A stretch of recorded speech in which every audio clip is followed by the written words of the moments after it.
Hello বন্ধুরা, study motivation YouTube চ্যানেলে তোমাদের সকলকে স্বাগত। আজকের আলোচনার বিষয় হলো বাংলা রচনা গরু। ভূমিকা: গরু গৃহপালিত চতুষ্পদ পশু। গরু বলতে আমরা গাই, বলদ, ষাঁড় সকলকেই বুঝে থাকি। গরুকে আমরা দেব দেবীর ন্যায় ভক্তি করি। আকৃতি: গরু গৃহপালিত পশু।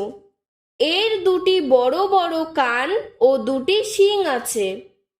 এর 4টি পা, 2টি চোখ, একটি লম্বা লেজ এবং লেজের আগায় এক গোছা চুল থাকে। এর সারা দেহ লোমে ঢাকা থাকে। গরু লাল, কালো, সাদা রঙের হয়। প্রকৃতি: গরু সাধারণত শান্ত প্রকৃতির জীব। গরু স্তন্যপায়ী প্রাণী। গাভী গরু দুধ দেয়।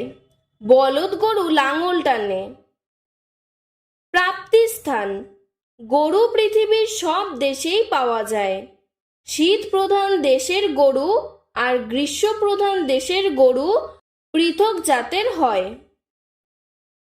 খাদ্য: গরু তৃণভোজী প্রাণী। ঘাস, খড়, গাছপালা, লতাপাতা এদের প্রধান খাদ্য। এছাড়া খৈল, ভুসি, ভাতের মাড় প্রভৃতিও গরু খেতে ভালোবাসে। এরা খাবার প্রথমে চিবিয়ে গিলে ফেলে এবং পরে তা উগরিয়ে মুখে এনে চিবিয়ে খায়। একে জাবর কাটা বলে। উপকারিতা: গরুর দুধ পুষ্টিকর খাদ্য। দুধ শিশুদের প্রধান খাদ্য।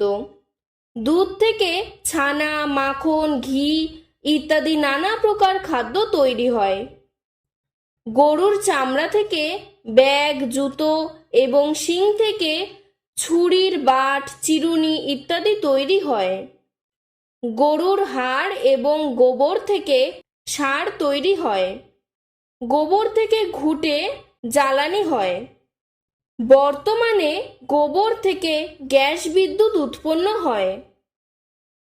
উপসংহার: গরু আমাদের এত উপকার করে বলে আমাদের দেশে হিন্দুরা গরুকে গোমাতা রূপে পূজা করে।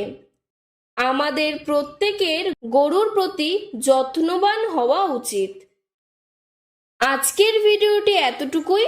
তোমাদের যদি আরও এরকম অন্য কোনো রচনার দরকার হয় আমাকে কমেন্ট বক্সে জানাবে, আমি সাহায্য করার চেষ্টা করব।